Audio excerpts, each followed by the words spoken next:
emociones, donde la rutina y el aburrimiento no existen. CNT. De Una. Descárgate De Una, la app para clientes Banco Pichincha, para pagar, cobrar y pasar dinero con tu celular, con la confianza de Banco Pichincha. Sociedad Funeraria Nacional SFN, siempre pendiente de tus necesidades.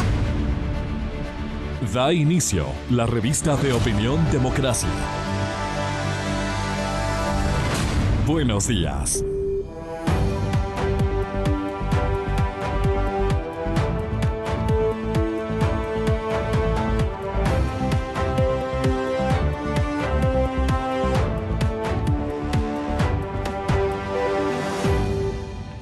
Buenos días, amigas, amigos. Estamos iniciando este martes 2 de marzo esta tarea informativa. Sobre el análisis y los temas que trataremos hoy está el tema del proyecto de ley enviado a la legislatura y que el CAL sorprendentemente decide, ellos solitos, que tienen inconstitucionalidades. No, sin ninguna otra inconstitucionalidad. Incluso hay una asambleísta que dice: no permitiré que pase ninguna inconstitucionalidad. Bueno, eso es debatiendo el proyecto, pero sobre eso también los trataremos.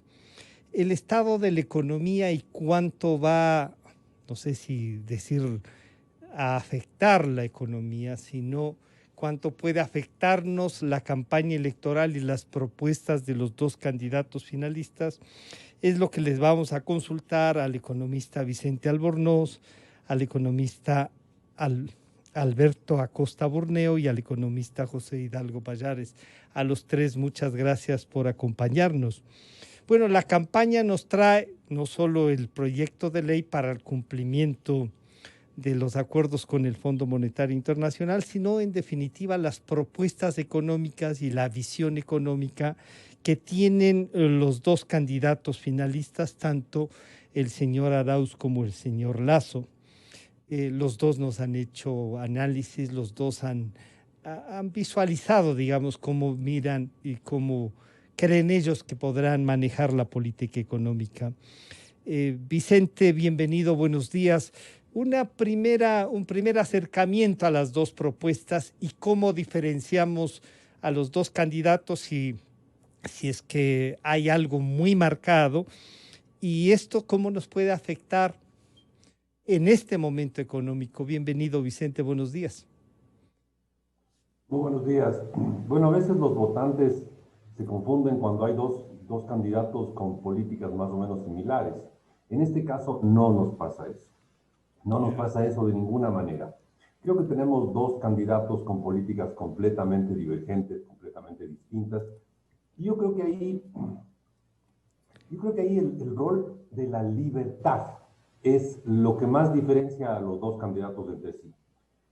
Para el candidato Lasso, la libertad es quizás uno de los bienes más importantes para el ser humano, y la libertad económica es una derivación central de esa libertad en términos generales para los ciudadanos, y por lo tanto el Estado debe meterse lo menos posible en la vida económica de los ciudadanos. Quizás estoy haciendo una simplificación extrema, pero un poco esa es la visión que presenta el candidato Lasso. Al frente, en el otro extremo de la vereda ideológica, está el candidato Arauz, para el cual el Estado es per se una fuerza buena, bondadosa, positiva, y mientras más grande sea el Estado, mejor va a estar el país, en la visión de Arauz. Creo que eso es la gran diferencia entre el uno y el otro. Y claro, para Arauz la libertad no es un tema tan valioso, ni valorable, ni apreciable, y por lo tanto no importa reducir la libertad de los ciudadanos y no importa reducir la libertad económica de los ciudadanos, si a cambio de eso le doy más espacio al Estado para que haga lo que él ve como su labor virtuosa de intervenir en la economía y salvar a los ciudadanos. Muchísimas gracias, Vicente. Saludamos al economista Alberto Acosta Burneo. Alberto, bienvenido, buenos días. Bueno, entonces aquí hay una cosa que es intangible, lo de la libertad, y a veces eso no se aprecia sino cuando se lo pierde. Podríamos decir, ya hemos vivido un poco este modelo, algunos dirán no solo un poco, un modelo que iba profundizando en eso en estos últimos 14 años, quizá los últimos 4 menos. pero los 11 o los 10 anteriores, para que sume los 14, han sido en ese sentido, ¿no? Entonces, el tema es más Estado en un modelo, menos Estado en el otro, pero ahí va a haber una pregunta, Alberto, es, ¿esa igualdad entre desiguales no la puede equilibrar el Estado? Bienvenido, buenos días, Alberto. Muy buenos días. Yo creo que la pregunta no es más Estado o menos Estado. Estamos más bien la alternativa por el lado político, viene por el lado de más democracia o totalitarismo. Esa es la alternativa, porque los ciudadanos exigimos del Estado servicios, exigimos que cumpla su rol. Los ciudadanos, ¿qué es lo que demostró las elecciones? Yo creo que hay que medir bien y entender qué es lo que demostraron las elecciones. En el Ecuador, por un lado, los ciudadanos quieren que el Estado cumpla un rol adecuado, que les brinde servicios de calidad, algo que no existe en la actualidad. Segundo, la aparición de un centro político. La socialdemocracia revive en el Ecuador. Las posiciones de centro, centro izquierda, centro derecha son las preferidas. Eso también hay que entenderlo. Y por otro lado, la fortaleza que comienzan a tomar los jóvenes en la política, jóvenes que quieren participar de la política y quieren una política distinta. Entonces yo creo que por el lado de la pregunta del Estado, más que más Estado o menos Estado, el tema de la discusión de fondo es qué rol se le quiere dar al Estado y cómo hacemos para que ese Estado cumpla con esa función. Y ahí tenemos dos diferencias muy grandes entre Lasso y Arauz, porque todos sabemos que el Estado está quebrado, que no hay recursos, pero Arauz quiere aplicar una política irresponsable de emisión de dinero, política monetaria expansiva para financiar gasto público. Él dice, no hay dinero, no se preocupen, yo saco dinero del aire. El dinero se crea del aire, así que yo también lo puedo hacer. Estados Unidos lo hace, yo también lo voy a hacer. En cambio, la política de Guillermo Lasso, totalmente distinta, dice, prioricemos el gasto público. Necesitamos gasto público para satisfacer las necesidades más urgentes de la población, pero no podemos hacerlo todo. Tenemos que hacer lo que es más importante, salud de calidad, educación de calidad, seguridad. Esos son los temas fundamentales para la población. Hacia allá tienen que ir los recursos y eso significa que hay que reducir esa adiposidad que existe en el Estado que no le da un servicio al ciudadano. Entonces son dos visiones distintas y que vienen por el lado político, democracia o totalitarismo. Ya vivimos el ejemplo de ese totalitarismo en la década que estuvo Correa en el poder, persecución a los medios, a quienes opinaban distinto, cada vez restricción de las libertades, violación de derechos humanos, etcétera. Y en el tema de Estado, la pregunta es, ¿queremos un Estado que se dedique a hacer de todo o un Estado que realmente sirva al ciudadano? Claro, saludamos al economista José Hidalgo Payares.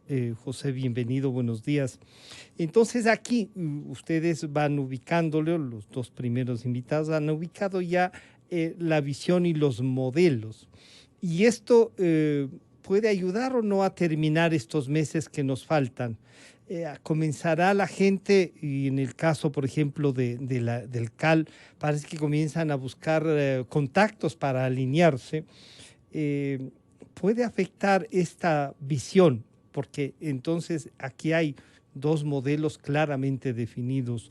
José, ¿cómo puede afectar digamos, esta competencia para ver quién gobierna al actual momento, que no es fácil, ¿no? Per se ya no era fácil, pero ¿cuánto podría afectarnos? Bienvenido, José, buenos días. Buenos días, Francisco, muchas gracias por la invitación. Un saludo a Vicente y Alberto. Esta incertidumbre política que estamos viviendo evidentemente tiene un efecto sobre la economía. Si bien el mayor determinante de lo que ocurre con la economía sigue siendo la pandemia y en el caso del Ecuador, lamentablemente, el retraso en el programa de vacunación, el aspecto político también incide porque afecta sobre las decisiones de inversión y de consumo de los agentes económicos. Es decir, yo estoy convencido de que muchas empresas, incluso muchos hogares, pueden haber postergado sus decisiones de inversión a la espera de ver quién gana finalmente en la segunda vuelta. Entonces, este es un elemento adicional que se suma a la crisis económica que ya está atravesando el país, derivada principalmente de la pandemia, y por lo tanto no colabora con la reactivación.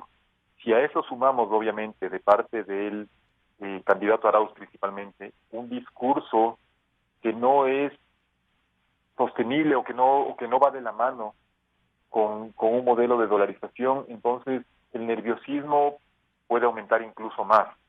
Yo diría que igual dentro de todas las coincidencias que tenemos con Vicente, con Alberto, bueno, creo que también en esto podemos coincidir.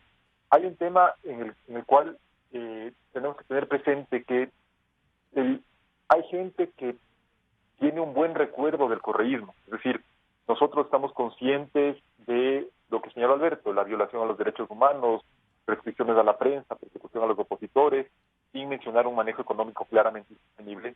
Pero dentro de ese manejo económico insostenible, hubo gente que sintió un Estado tal vez más presente o que sintió la actividad económica le permitía tener empleo.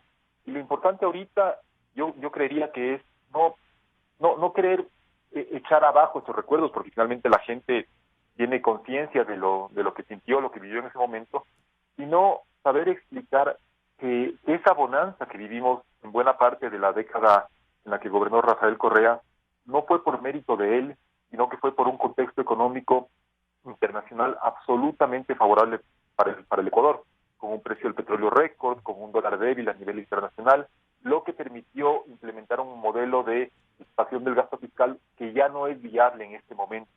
Entonces, esas diferencias que tanto Vicente como Alberto han resaltado entre los dos candidatos, una visión mucho más liberal por parte de Lasso, con mayor impulso a la iniciativa privada frente a un modelo mucho más estatista de Arauz.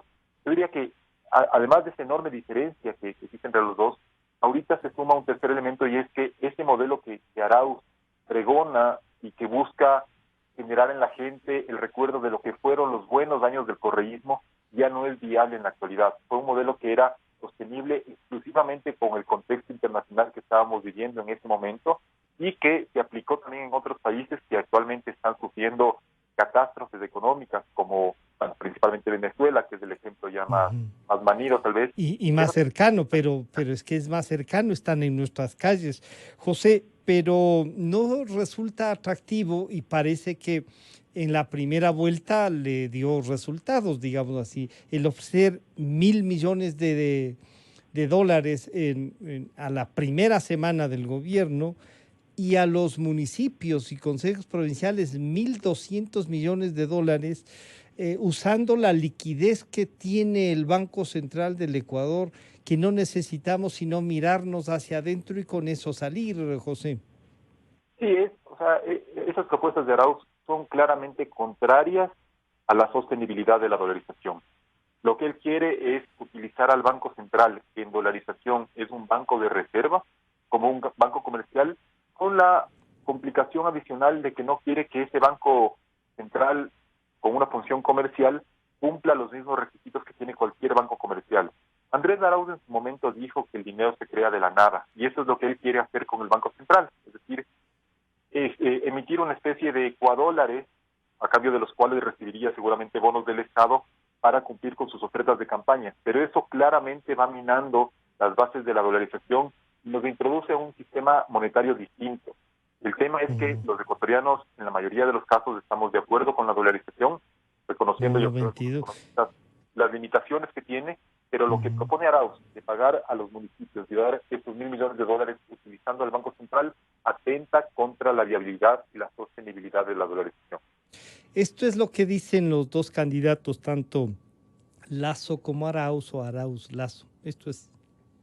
Porque sabe que aquí la intención de esa ley no es blindar nada, es otorgar el poder a unos pocos banqueros, porque quieren otorgar el poder a los banqueros para que el siguiente gobierno no pueda nombrar a los directores del Banco Central, para que no podamos bajar las tasas de interés, las comisiones, para que no podamos disponer la reestructuración de las deudas que sufren las familias ecuatorianas. Nosotros somos expertos en materia de finanzas públicas, en el ámbito bancario, financiero, y nosotros tenemos caminos para poder financiar nuestra propuesta del 1000 de una. Tenemos esos caminos que están en el marco de la ley y la Constitución y la aplicaremos como dispone.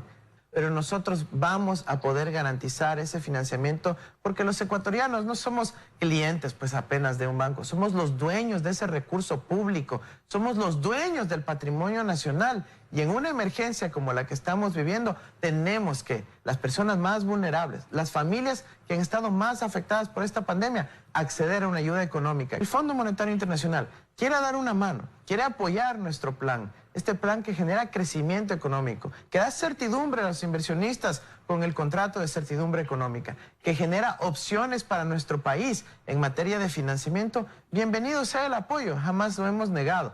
El principal financista del planeta entero es Asia. Ya los países asiáticos, Japón, China, Corea, tienen excedentes de liquidez enormes. Estamos hablando de la oportunidad de acceder a esa liquidez para poder apoyar el desarrollo nacional. Para el crecimiento económico estamos definiendo políticas como la reducción de impuestos o eliminación de otros, reducción de aranceles, reducción de tasas de interés, apertura de la economía al mundo, reducción de tarifas eléctricas y de otros servicios públicos. Por lo tanto, eso va a aumentar la productividad del Ecuador, va a promover inversión, va a generar empleo. Pero la contrapartida es que parte de todos esos beneficios también vayan a los trabajadores ecuatorianos. Por eso planteo el incremento del sueldo básico hasta $500 durante mi gobierno. Una reforma tributaria para bajar impuestos y eliminar otros. La reducción de tarifas eléctricas, como lo he mencionado ya. Hacer todo lo necesario para manejar en orden la economía, bajar el riesgo país, bajar las tasas de interés. La apertura de la economía al mundo generará oportunidades de negocios. La promoción de inversión en infraestructura pública generará empleo también. Por lo tanto, esa productividad, ese beneficio derivado del crecimiento económico, de un círculo virtuoso de inversión y generación de empleo, pues también debe de tocarle una parte al trabajador ecuatoriano. Cuando logremos eso, podemos aumentar el sueldo básico hasta $500. Bueno, ahí están las dos cosas, pero el candidato Arauz, mientras el uno propone trabajar, producir, el otro ofrece salir y la palabra más fuerte, diría, es asistir a los más pobres en un momento extremadamente de crisis. Y claro, y ahí lo que decía Alberto es el Estado tiene que darnos servicios y de buena calidad. Pero eso tiene un costo, Vicente. Ahí está. Quizá este es el discurso o la forma de expresar como el señor Arauz, sobre todo, ha dicho lo que va a hacer con la plata del Banco Central, lo que cree que dónde hay que ir a buscar el dinero si no es con el fondo. Él sabe cómo hacerlo, es experto. Vicente. Sí, interesante oír en todas las áreas que ha sido experto el señor Arauz. Y además dice somos, ¿no? Lo cual deja en evidencia que él es el candidato de Rafael Correa, porque el somos, el plural es él y Rafael Correa. Entonces, es interesante oír lo que dice, porque, a ver, él dice, somos expertos en finanzas públicas. A ver, finanzas públicas es el manejo de la plata del Estado, ¿no? Tanto el cobro de impuestos, otros ingresos del gobierno y el cómo se gasta eso. Eso son las finanzas públicas. Y él dice, somos expertos en finanzas públicas. Oiga, es curioso, pero si uno se pone a ver, cuando Rafael Correa llegó al gobierno, la deuda pública era baja, era bien baja, y venía algunos años cayendo, y cada vez había menos deuda del gobierno ecuatoriano hacia el resto del país o hacia el resto del mundo. Pero desde el año 2009, todos los años, todos, 2009, 10, 11, 12, hasta el 2021, todo indica, hemos tenido déficit fiscal. Entonces, claro, si yo digo, yo soy experto en finanzas públicas y durante todos los años de espectaculares precios del petróleo, el gobierno gastó más de lo que tenía. Eso significa que tenía que cubrir más gastos de lo que tenían ingresos. ¿Cómo se cubre esa diferencia? Con deuda. Entonces, no son expertos en finanzas públicas, son expertos en endeudarnos. Cuando Rafael Correa llegó al poder, la deuda estaba pequeña y cayendo. Cuando salió del poder estaba en los niveles más altos de la historia, medido en dólares, ¿no? Entonces, uno dice, ¿expertos en qué? Pero somos expertos. Él y Rafael Correa son expertos en finanzas públicas. No es verdad. Dice, somos expertos en banca y finanzas. Y si uno se pone a ver en el Ecuador, tenemos unas tasas de interés bien altas. ¿Y por qué son las tasas de interés tan altas? Porque, a ver, estos señores, si fueran expertos y simplemente el mandarse un decreto hace que las tasas bajen, hubieran bajado las tasas de interés durante el gobierno de Rafael Correa, pues. Pero no. Lo que pasa es que las tasas son altas porque la gente tiene miedo de traer dólares al país. Y la única manera de que traiga dólares y los deje aquí durante un buen tiempo es pagarles más de lo que es el famoso riesgo país.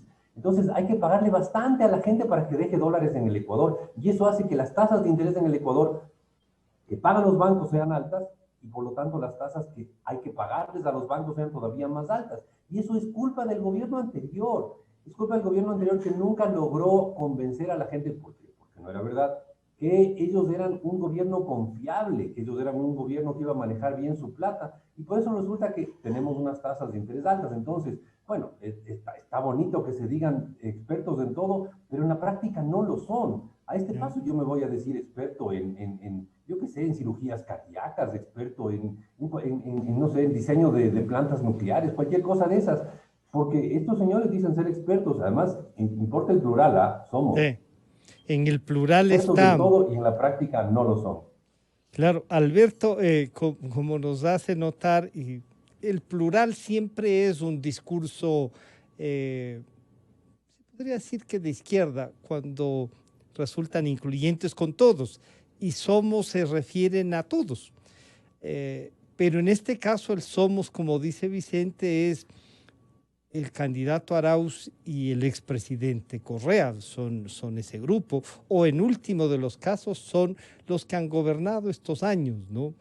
Pero Lasso, en cambio, propone una cosa que parece no gusta, que es trabajo, manejo de impuestos para financiar esto que usted mismo nos decía, Alberto, o sea, en los servicios de mejor calidad a tiempo tienen unos costos a los que debe dedicarse el Estado, la educación, la salud, es eso. Pero además hay un momento de crisis absolutamente grande y podría de alguna manera atraer a los ciudadanos, a los que menos tienen, atraerles a este Estado generoso y al manejo de la plata es nuestra, es de todos. Y cómo teniendo dificultades no vamos a usarla, Alberto.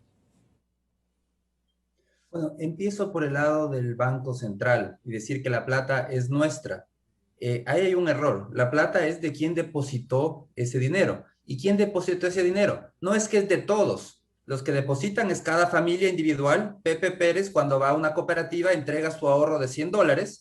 Parte de ese ahorro se va al Banco Central y ese es el encaje bancario. Esa es la plata que está hablando. No es nuestra, no es de todos, es de Pepe Pérez. Y así de infinidad de ecuatorianos que han depositado en cooperativas y en bancos. Entonces no hay que caer en el error de pensar el nuestro o el plural para incluir a todos y cogerse la plata que tiene un nombre y apellido, tiene un dueño, una persona que trabajó legítimamente para poder generarla y ahorrarla. ¿Qué es lo que está detrás de todo lo que está hablando en este momento el Correato? ¿Qué es lo que ellos quieren? Lo que ellos quieren es repetir una metida de mano al Banco Central. No sería la primera vez en la historia. No, el Banco Central ya vivió una metida de mano en la década de los 90. El Banco Central vivió una metida de mano. ¿Qué es lo que sucedió en ese momento? Por un déficit fiscal creciente y para poder financiar salvatajes bancarios durante los 90, se aplicó una política monetaria expansiva. ¿Qué es esto? Emitir mucho dinero, imprimir billetes, sacar dinero del aire de manera agresiva. Esto se hizo durante el Banco Central durante los 90 y concluyó la consecuencia fue una crisis generalizada en el 99, impulsada por esta política monetaria expansiva, por meterle la mano al Banco Central. ¿Qué es lo que nos dice el Correato ahora? Nos dicen, el Banco Central va a ser el que va a solucionar los recursos. Hemos sido unos tontos pensando que no hay plata, cuando en el Banco Central hay plata para pagar a municipios, hay plata para más gasto público, hay plata hasta para regalar. ¿Qué es lo que van a hacer? Meterle nuevamente la mano al Banco Central, igual que en los 90, pero en la lógica del Correato dicen, si ellos meten la mano al Banco Central, estará bien. Cuando los gobiernos de los 90 metieron la mano al Banco Central, provocaron una crisis del 99, eso estuvo mal. ¿Qué es lo que están diciendo? Van a hacer lo mismo, pero esperan resultados distintos. Simplemente eso es iluso. Tenemos que cuidarnos de esta nueva metida de mano al Banco Central, porque va a generar graves desequilibrios. El primer gran desequilibrio es que destruye los mecanismos internos de la dolarización, de ajuste automático en la dolarización. Y eso trae graves consecuencias que podemos discutir después. El segundo problema es que destruye y eleva la incertidumbre en el sistema financiero y eleva destruye la confianza del público, lo cual hace que este sistema de meterle la mano al Banco Central, de una política monetaria expansiva en medio de una dolarización, no sean compatibles. O debemos de escoger un Banco Central activo que emite dinero, eso significa no dolarización, o tenemos que escoger, queremos mantener la dolarización. Pero la decisión es esta: o dolarización, o Banco Central activo, o la metida de mano del banco al Banco Central. Esa es la decisión que está frente a los ciudadanos de este momento. Entonces, José, la discusión pasa también por el proyecto de ley enviado por el gobierno, pero además aquí hay un tema que sí suele ser atractivo en el discurso, digamos, y que atrae a la gente, que es el asistencialismo. Vamos a ayudarles, y los más pobres obviamente que esperan una ayuda. Entonces parecería que la otra propuesta carece de esto de asistir y de ayudar a los más pobres, o la propuesta en sí de generar trabajo, esa es la que un poco puede eliminar y salvarnos no solo de la metida de manos, sino salvar la dolarización que más del 90% de los ecuatorianos aprecia. José. Sí, gracias, Francisco. A ver, yo diría que obviamente la única forma de ayudar de manera permanente a los sectores más vulnerables es generando fuentes de trabajo que les permitan, a su vez, generar ingresos también de manera permanente. Las transferencias que ofrece el candidato Arauz, utilizando al Banco Central para inyectar liquidez, no son sostenibles. Podrían, en el mejor de los casos, que se llegaran a generar algún tipo de ayuda temporal a los sectores más vulnerables, pero claramente ni siquiera en el largo plazo, en el mediano plazo puede generar muchos más dolores de cabeza de los que busca evitar, porque pondría en riesgo la viabilidad de la dolarización, y con eso quedarían expuestos sobre todo los sectores más vulnerables. Es una cosa que yo he venido repitiendo: los sectores pudientes, en caso de que la dolarización tambaleara, siempre van a poder seguirse refugiando en dólares. Los sectores más vulnerables no, deberían empezar a recibir sus ingresos en una nueva moneda nacional sujeta a devaluaciones, a manejo político y demás. Entonces, los más perjudicados por una eventual falla de la dolarización serían los sectores más vulnerables.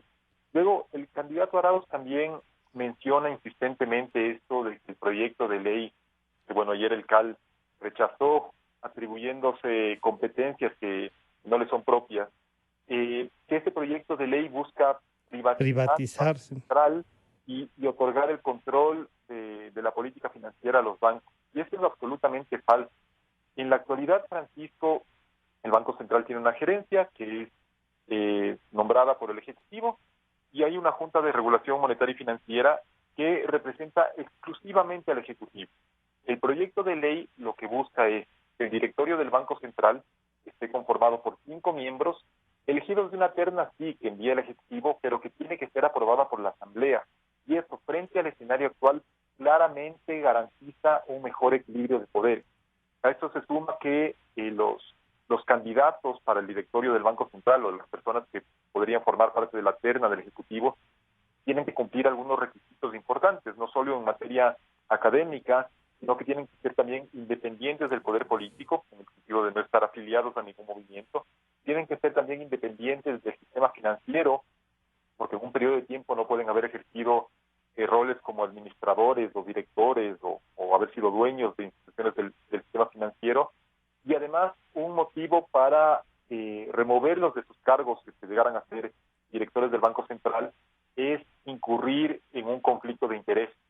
Entonces, es falso que se quiera dar al sistema financiero el manejo de la política financiera, perdón por la redundancia, o que se quiera privatizar al Banco Central, sino que lo que se busca con este proyecto de ley es tener una Junta de Regulación Financiera y un directorio del Banco Central lo más técnicos e independientes posible. Obviamente siempre va a haber alguna relación con algún movimiento político, o tal vez en el pasado alguna persona fue o trabajó en algún banco, pero bueno. Es que si no tendrían ni experiencia ni formación, pues. Exacto, pero ya se está estableciendo ciertos requisitos para tratar de garantizar esa independencia. Entonces, lo que se busca no es privatizar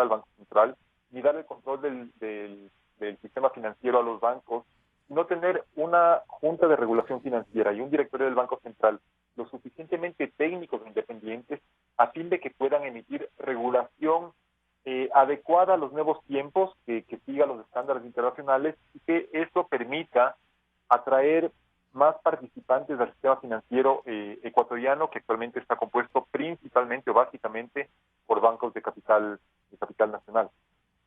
Sí, bueno, y entonces, Vicente, esto del dinero electrónico, que vuelven a hablarlo, de monedas alternativas a que se pueden crear, que dicen no tengan recelo, las tarjetas de crédito son eso, lo que pasa es que los bancos no quieren que el Estado también use esas tarjetas de crédito, genere sus propias tarjetas, porque es un buen negocio para la banca. Entonces comienzan a hablarnos de monedas alternativas que pueden cubrir en un momento dado con la garantía del Estado, dice el señor Arauz. Y entonces este proyecto, a lo mejor si no pasa, porque se ve que se van juntando nuevamente los que han gobernado estos 14 años y ahí no hay forma de que pase el proyecto,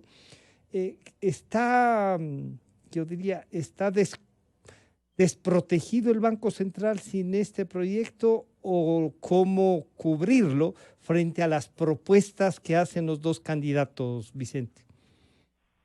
A ver, yo creo que José ha hecho un buen resumen de las ventajas que tiene este proyecto, ¿no?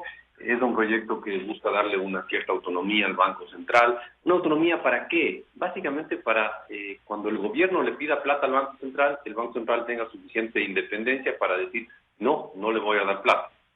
Es un proyecto que, como bien dice José, busca profesionalizar la administración, el gobierno corporativo, digamos, del Banco Central. Y uno empieza a rascarse la cabeza y decir, pero ¿por qué un proyecto tan sensato tiene tantos opositores? ¿Por qué el señor Arauz dice que va a privatizarse el Banco Central con un proyecto en el que no hay ninguna lógica para afirmar eso, ¿no? Entonces, ¿por qué le ven tantos defectos a un proyecto que en realidad lo que busca es devolverle al Banco Central la estructura con la cual exitosamente nos dolarizamos allá en el año 2000? Porque busca cambiar la forma de presentar el balance del Banco Central para priorizar aquello que es más importante para la dolarización, volviendo al sistema que teníamos desde el año 2000 hasta el 2014. Entonces, ¿por qué hay tanta oposición de la tienda política de Arauz, no? Uh-huh. Y claro, la conclusión es porque esto le va a complicar la vida a él si llega a ser presidente, porque le complicaría el gastarse la plata que está en el Banco Central. Y que anuncia lo va a hacer, pues. Claro, pero entonces que hay una ley que dice, no, esa plata no es suya, no es del gobierno, es en el fondo de los depositantes, ¿no? Como decía Alberto, si Juan Pérez va y pone $100 en una cooperativa de ahorro y crédito, algo así como $5 de esos se van al Banco Central y se quedan ahí por varias razones de política monetaria, política financiera, etcétera, pero se quedan ahí, pues. Y esa plata no es del Banco Central ni del gobierno, es de Juan Pérez. Entonces hay que cuidar para que siga siendo de Juan Pérez. Y si es que alguien saca ese dinero que no sea Juan Pérez, está debilitando el respaldo del dinero de Juan Pérez, ¿ya? Entonces uno dice, ¿por qué se oponen tanto a una ley tan sensata? Pues muy sencillo, porque les complicaría la vida de gastar dinero. Y no hay nada más triste en este mundo que un populista sin plata. Los populistas son felices cuando tienen dinero y lo pueden gastar a manos llenas. Son Papá Noel. El populista sin plata es un pajarito sin alas, pues. Es un pescadito sin aletas. No tiene lo central. Lo que más sueña tener que es plata para gastarla y repartirla a todo el mundo. Entonces, ¿qué hace? Empieza a buscar plata donde haya. Y si encuentra plata en el Banco Central, que no es del gobierno, sino de los depositantes, no importa, se saca esa plata y se la gasta, ¿no? Entonces, por eso hay tanta oposición a un proyecto de ley tan sensato como este, que lo único que busca es garantizar que la dolarización siga funcionando. Ya funcionó 21 años, la idea es que funcione, no sé, pues 40 años más, 50 años más, porque ha dado buenos resultados. Yeah. Que no pasa lo mismo que con el modelo que nos plantea el señor Arauz, que quiere quedarse 50 años, pero no con el éxito que ha tenido la dolarización. Alberto, en este modelo y en esta propuesta que hace el candidato Arauz, y el proyecto enviado por el gobierno, las dos cosas en donde dice se quiere privatizar el Banco Central, es la una, que nunca se ha aclarado lo suficiente los créditos que ya le hicieron al correísmo el Banco Central y que no se han logrado recuperar, sino que les han entregado papeles. O sea, plata no hay, esos cerca de 7,000 millones de dólares no existen. Pero la gente a veces como que no termina de entender cómo se ha manejado eso y si el Estado no se puede emitir un bono el mismo para garantizar la plata que se va a gastar y que estaba en el Banco Central. Los municipios no entienden que la plata que está en el Banco Central es de ellos también y les ofrecen dar plata de esa misma plata que tienen ellos en las cuentas, en definitiva. O sea, un malabarismo total, pero que en el discurso suena como solución, Alberto. Definitivamente ese es el populismo, ofrecer soluciones sencillas, pero que al final del día no son soluciones. El argumento de privatizar el Banco Central es un gran cuento. Lo que está detrás, es lo que no nos quiere contar el Correato, es que su política económica se va a basar en meterle la mano al Banco Central. Ya lo hicieron durante la bonanza. Ojo, y esto era durante la bonanza, cuando había recursos, Rafael Correa le metió la mano al Banco Central y le sacó 8,000 millones de dólares. ¿Qué le dejó a cambio? Papelitos, promesas de pago de un Estado ahora quebrado. Simplemente dice, te pagaré algún día, pero el Estado está quebrado, no tiene recursos. El problema es que ahora quieren seguir con esa política, profundizando el cogerse la plata que no les pertenece, sino, como hemos hablado, a los depositantes de una cooperativa, en un banco. Es de ellos el dinero que está en el Banco Central, de los gobiernos seccionales, de los gobiernos de la Seguridad Social. Ellos son los dueños de ese dinero. Y entonces, ¿por qué ya a la Seguridad Social también le metieron la plata y vemos el resultado? Un IES insostenible, un IES quebrado. Entonces, el populismo va poco a poco metiendo sus garras en las distintas instituciones y sacando toda la liquidez que puede, gastándose todo el dinero. Y esa es la política del pan para hoy, hambre para mañana. Se gastarán el dinero de los depósitos del público, se sentirá algo de bienestar momentáneamente, hasta que el público quiera hacer un retiro y le tengan que decir, disculpe, pero aquí ya alguien se adelantó. Veo que su cuenta, sí, usted tenía 100 dólares, pero ya le han hecho un retiro previamente. Y el Banco Central diga, no le puedo devolver todo el dinero a las cooperativas y a los bancos, porque el gobierno le cambió ese dinero por papelitos, le sacó los dólares verdaderos y le entregó papelitos. Entonces, estemos muy claros, la metida de mano en el Banco Central es insostenible en el mediano y largo plazo, tiene un efecto destructivo gigantesco, como mencionaba, destruirá los mecanismos automáticos de ajuste de la dolarización. ¿Y a qué me refiero con esto? En dolarización no puede haber una salida de divisas ilimitada. En dolarización no nos debe preocupar las importaciones, ni restringir importaciones, ni salida de dólares, porque al final del día todo eso está limitado por la capacidad de generar ingresos que existe internamente. Se ajusta automáticamente. Cuando empieza una política monetaria expansiva, cuando el gobierno empieza a inyectarnos esos ecuadólares de los que hablaba José, esos dólares falsetes, comienza a reactivar la actividad en un primer momento. Y eso eleva la demanda de bienes, de insumos para producir, de bienes de capital, de bienes de consumo, y comienza a salir los dólares aceleradamente por este impulso artificial, por inundar la economía de ecuadólares. El resultado es que mientras más ecuadólares se meten en la economía, menos dólares reales tiene la economía. Y entonces, para solucionar ese problema autoinducido, ¿qué es lo que va a hacer el gobierno? Lo que ya está en el plan de gobierno, cerrar la economía. ¿Cómo va a cerrar la economía?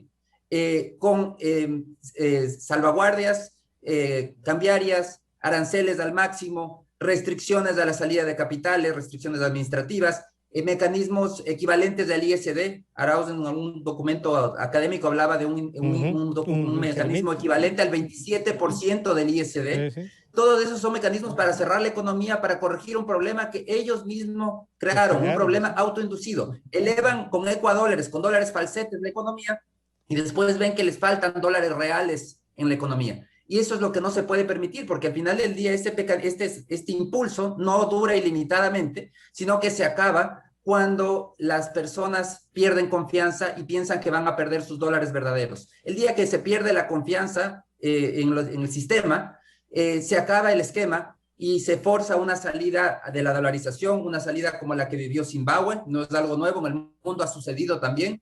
una salida que probablemente involucre una crisis general de la economía, incluyendo una crisis financiera, y es un escenario que debemos evitar. No juguemos con fuego, no ampliemos los riesgos y sobre todo no pongamos en riesgo la dolarización, que es nuestra garantía de que mantenemos el poder de compra en nuestros ingresos y el poder de compra de nuestros ahorros. Y claro, ahí están los dos modelos sobre los cuales el país debe decidir y que habrá que ampliar también el debate, porque la otra propuesta también debe darnos esperanza, ¿no? La esperanza de poder avanzar. Esta parece que lo que nos ofrece es solucionarnos ya un problema, pero poner una bomba de tiempo. José, ¿la otra propuesta se puede convertir en algo más vendible?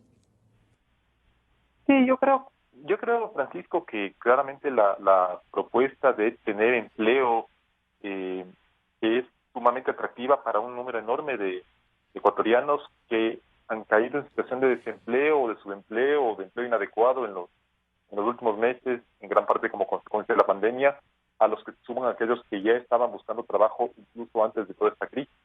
Yo quiero pensar que a la mayoría de ecuatorianos no les resulta más atractivo recibir dádivas que tener empleo. Yo creo que tener empleo siempre va a ser la opción preferible porque garantiza un ingreso sostenible en el largo plazo y no está sujeto a la voluntad política y a la disponibilidad de recursos fiscales.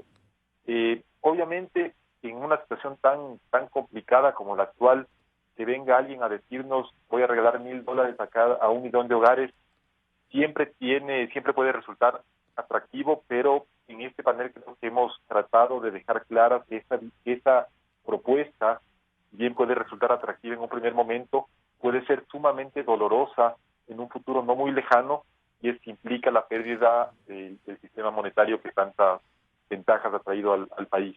Y hay un punto bien importante también, Francisco, de lo que decía Alberto, que con toda seguridad, si es que Arauz llegara a ser presidente y utiliza el Banco Central para inyectar liquidez a la economía a través de la emisión de ecuadólares, ellos van a tratar de controlar el sector externo para cerrar la economía y evitar que los dólares salgan del país y así mantener cierto stock de reservas internacionales. Y de hecho el expresidente Correa también ha dicho esto, que sí, que con controlar el sector externo basta. Y la verdad es que, más allá de todas las consecuencias sumamente negativas que tendría un férreo control de las importaciones sobre el nivel de actividad y sobre el empleo, lo cierto es que las reservas internacionales no se mueven únicamente por la salida de dólares al exterior, sino que también se mueven cuando hay una demanda de efectivo intensa al interior del país. Entonces, si se da esa pérdida de confianza de la que hablaba Alberto, las reservas no se moverían únicamente porque la gente quiera sacar los dólares del país, no porque simplemente los quieran sacar del banco y tenerlos en el colchón. Eso haría que la plata disponible en el Banco Central se vaya reduciendo paulatinamente hasta llegar a un punto en el cual los pagos al exterior, que es lo que se hace con las reservas internacionales, ya no se puedan llevar a cabo. Entonces, el escenario que nos pinta el candidato Arauz de utilizar, según él, 8,000 millones de dólares que tiene el Banco Central, y le escuché en una entrevista hace poco, él aseguraba con absoluta soltura que esos recursos no son del público, que esos recursos pertenecen al público. Sí, es de todos, dice, ¿no? Sí, no, es increíble. Y es del Estado. Una persona que se define a sí misma como experto, que está repitiendo todo el tiempo que él ha sido director en el Banco Central, no reconozca que los pasivos del Banco Central, que son obviamente los que financian sus activos, corresponden a los depósitos del sistema financiero, de la seguridad social, de los municipios, de las empresas públicas. Pero entonces, a lo que iba es, este escenario que nos quieren pintar como alentador, en el cual se va a utilizar al Banco Central para ayudarnos a salir de la crisis, es un escenario que está abriendo la puerta a un contexto económico sumamente difícil. Entonces, realmente, bueno, el correísmo está convencido de que esa es la vía. Ahora depende un poco de los votantes. La homogenización va hacia la pobreza. ¿Por qué han de tener otros plata? Eso es por el tema ideológico, pero además, si es que ellos creen que utilizar al Banco Central es la vía, ahora es responsabilidad de los ciudadanos saber qué si es que esto fuera tan fácil, ¿por qué no lo hubieran hecho antes? Es decir, ¿por qué no todos los países estarían dolarizados con las ventajas que eso trae, que la dolarización trae consigo, por ejemplo, la estabilidad en precios? Y cuando llega un momento de estrechez, simplemente comenzar a emitir estos de ecuadólares o dólares falsetes para salir de esa situación. Eso no es viable, y eso, o sea, yo creo que el ejemplo más claro de que esto no es real es que no se lo ha hecho en ningún otro país del mundo, y los que han tratado de hacerlo han terminado muy mal. Entonces, ya depende de no dejarse llevar por cantos de sirena, en el sentido de que puede haber una salida fácil y sin esfuerzo a esta situación económica complicada que estamos viviendo. Yo les voy a comprometer a los tres, como siempre, a seguir en el análisis.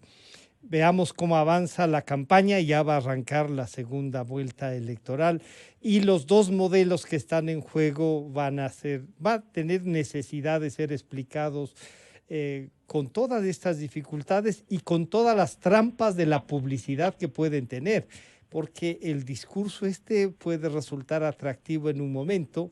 Ustedes mismos han dicho que nos regalen $1,000, no cae mal a nadie, pues no. Ahora, ¿de dónde van a sacar? Y no nos damos cuenta que están sacando de nosotros mismos. Eso ya es una cosa. Quiero agradecer a Vicente Albornoz, a Alberto Acosta y a José Hidalgo por acompañarnos.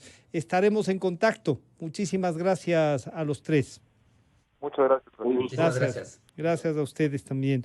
Han estado con nosotros el economista Vicente Albornoz, el economista Alberto Acosta Burneo y el economista José Hidalgo Pallares. Enseguida volvemos el tema constitucional con el doctor Ismael Quintana.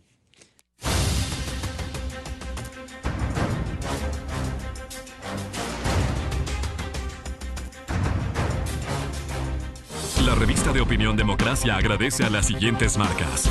Inicio de espacio promocional y publicitario. Si eres de los que ama estar en casa, pues con Banca Virtual Intermático puedes pagar tus impuestos prediales